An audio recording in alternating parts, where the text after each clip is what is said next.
तर नमस्कार मित्रांनो, मी दीपेश वाकर स्वागत करतो आजच्या एका नवीन ब्लॉग मध्ये। तर कसे आहेत सगळे, बरे आहेत ना? तर आज आपण चाललो आहोत एक नवीन ब्लॉग आणि एक नवीन ठिकाण। तर आता सकाळच्या वाजले 6:30 आणि आपण आता निघालो त्र्यंबकेश्वरला। सो त्र्यंबकेश्वरला जाण्याआधी आपण जाणार आहोत सप्तशृंगीला। सो त्याआधी हा नाश्ता बघा घरातून बनवलेला। इथं पेट्रोल पंपवर थोडा नाश्ता करायला आणि पाठीमागे बघू शकता इथं मल्हार मम्मी आहे, ताई आणि जिजू इथं वॉशरूमला गेले।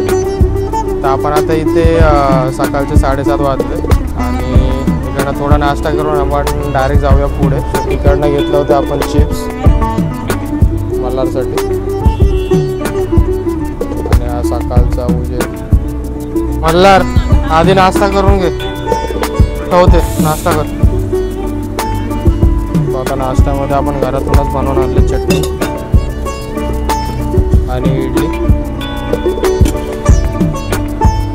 तर चला आता मी सुद्धा नाश्ता करतो आणि मग नाश्ता केल्यानंतर आपण आपला जर्नी आहे तो कंटिन्यू करूया।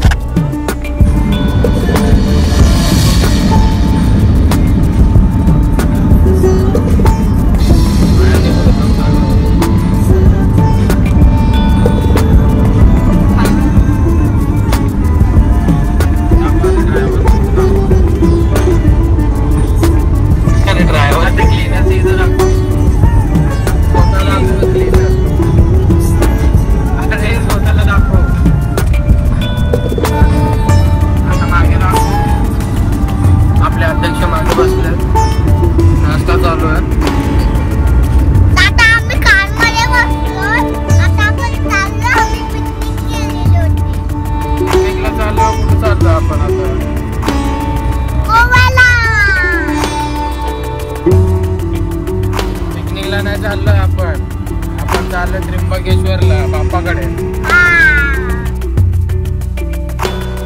तर मित्रांनो, आपण हा प्रवास चालू केला होता मुंबईवरनं आणि त्र्यंबकेश्वरला जाताना आपण नाशिकला जात असताना आपण घेतला तो हा समृद्धी महामार्ग।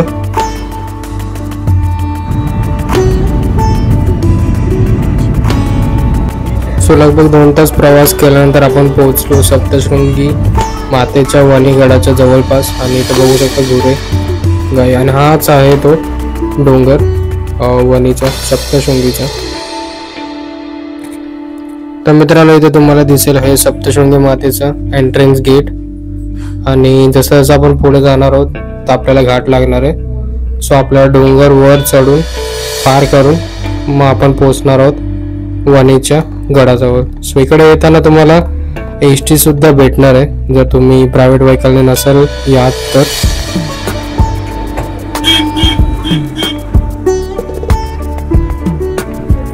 आपण आता पोहोचलो आपला पहिल्या लोकेशनला। म्हणजे आपण घरातून निघालो त्यानंतर 4 तासाचा कंटिन्यू प्रवास आणि आता पोहोचलो आपण वणी गडावर म्हणजे सप्तशृंगी देवीचे दर्शन करण्याला। तर आपण पाठीमागे आपली कार पार्क केली आणि इकडनं आपण डायरेक्टली वरती जाऊ रोपवेने। असा समोरच रोपवे आहे। तर रोपवेचं पण किती आहे चार्जेस ते पण सांगतो। आणि इथं सर्वजण, इथं मम्मी, मोठी ताई, मल्हार आणि भाऊजी। सो आता या जागेवर आपण रोपवेसाठी तिकीट घेणार आहोत आणि इकडनं पुढे आपला प्रवास कंटिन्यू करू।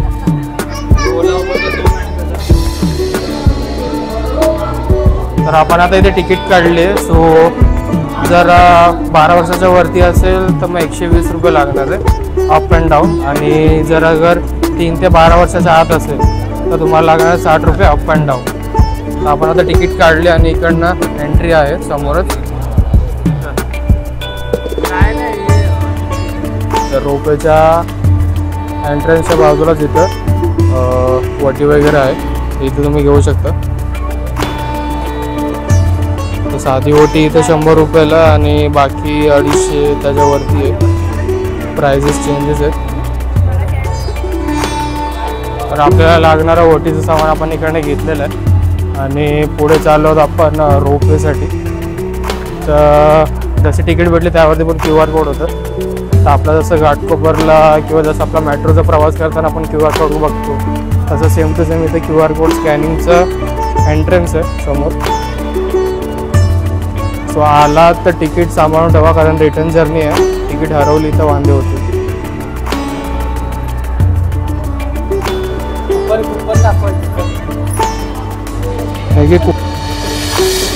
तर आता इथं आपली तिकीट चेक होते.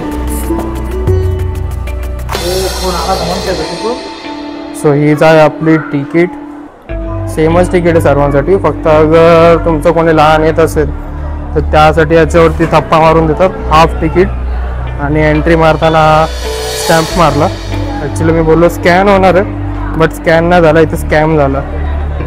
त्या बाजूने आतमध्ये आल्यावर इथे एक चप्पल स्टँड आहे. इथं आपल्या चप्पल ठेवायचे आणि चप्पल स्टँड आहे. चप्पल ठेवून आपण परत इकडनं रिटर्न जातो.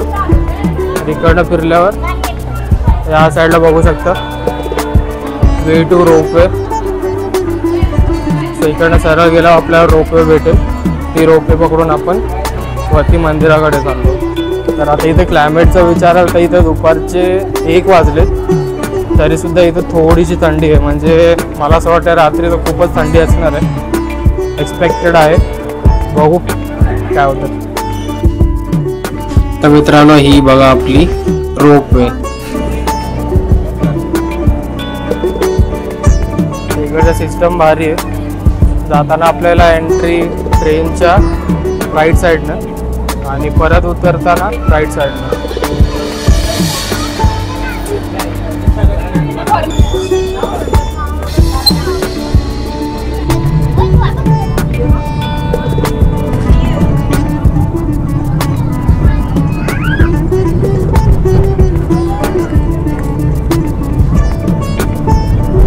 आता मी मल्हार, मम्मी, भाऊजी आणि ताई बसलोय आणि एन्जॉय करतो. म्हणजे लगभग पोचलोच आहे, पटकन पोचतो आपण वरती. आणि माझ्यासोबत सुद्धा इथे बाकीचे प्रवासी सुद्धा आहेत. खालचा व्ह्यू. सो आपण बघता बघता 10 ते 15 सेकंदामध्ये देवीच्या गाभाऱ्यात पोहोचतो.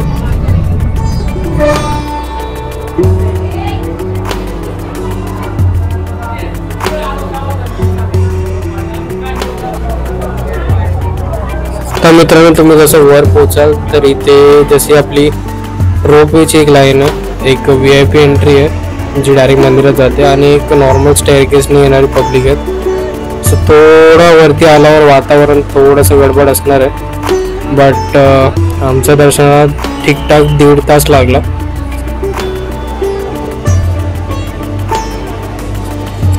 सो जसं जसं आपण देवीच्या जवळ पोचलो तसं असं वातावरण एकदम प्रसन्न झालं. तब्बल 1.5 तासाच्या लाईनीनंतर आपलं दर्शन झालेलं आहे. आणि आता आपण इकडनं जाणार आहोत जेवण, म्हणजे प्रसाद असतो तर तिकडे जाणार आहोत. बघूया आता ते पण प्रसाद कुठे भेटतोय. हो, त्याआधी आपण जसं ट्रेननी वरती आलो तसंच आपण त्याच ट्रेननी खालती जाणार आहोत रिटर्न पास.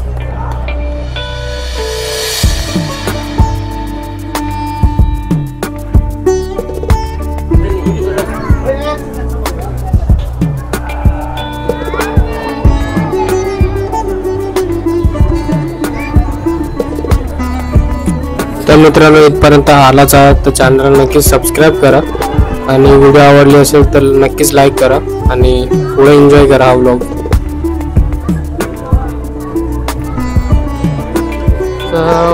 जर तुम्हाला प्रसाद वगैरे किंवा बाकी ऑर्नामेंट्स वगैरे काय घ्यायचं असेल तर इथं दुकानं अवेलेबल आहेत.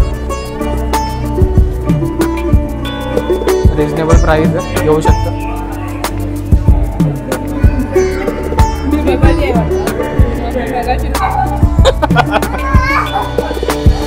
इथं मल्हारने घोंगाड घातलं, त्याला ट्रेनमध्ये बसायचं होतं, ऐकत ना.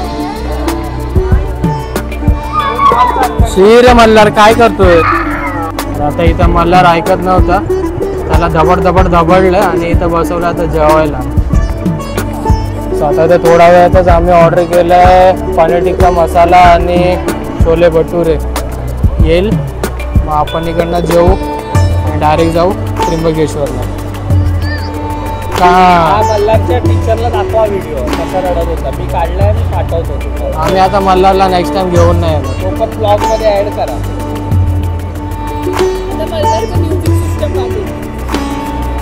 हे ना रे मल्हार तुला काय बोलायचंय?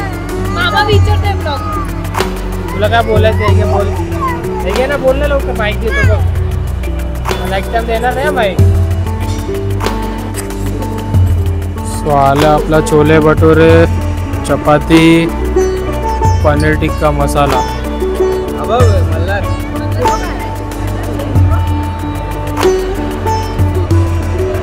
घे चल चल. चला भूक लागली खाऊन घेतो. मित्रांनो आता आपलं झालं जेवण टेस्टीच होतं आणि मी सजेस्ट करेन तुम्ही आला तिकडे तर नक्कीच हॉटेल सिद्धिविनायक आहे, तिकडे विजिट करा. सो जेवणाचं अगर प्राईसचा बद्दल बोललो तर एकदम रिजनेबल रेट आहे, म्हणजे मुंबईचीच रेट आहे. सो नक्की या, विजिट करा, चांगली टेस्ट होती. सो इथं बघू शकता हीच आहे ट्रेनची जागा, म्हणजे इकडे आपण ट्रेन पकडून वरती गेलो होतो. आणि हा भव्य दिव्य डोंगर आहे आणि सेंटरला छान असं मंदिर सप्तशृंगी देवीचं.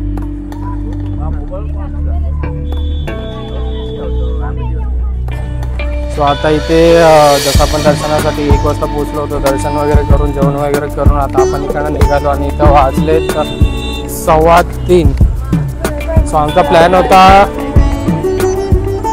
सो आता इथे असा मोसम झाला आहे की असं वाटतं की संध्याकाळचे 6 वाजायला आले, कारण थंडी तर वाढलीच आहे. दुपारपासूनच थंडी होती 12 वाजता. रात्री माहीत नाही काय आला होणार आहे.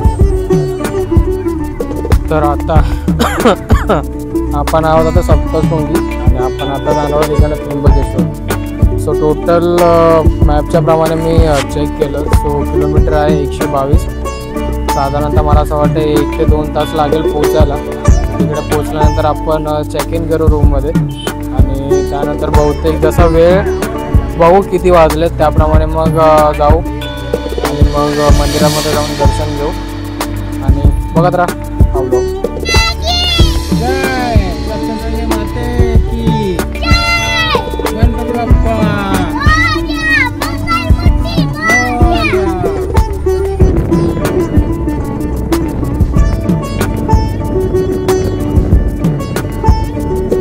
तर मित्रांनो इकडनं पुढे जाता जाता लगभग मध्ये चेक केलं मॅपमध्ये. सो आपल्याला लागणार होते तब्बल 2 तास त्र्यंबकेश्वरला पोहोचण्याला.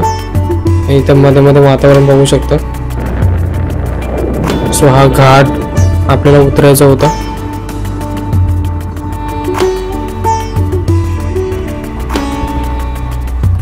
सो आपण 2 तासानंतर तब्बल पोहोचलो त्र्यंबकेश्वरच्या एंट्रन्स गेटवर. सो हा होता पहिला भाग. सो दुसरा भाग नक्कीच येणार याच्यानंतर. सो तो सुद्धा बघा.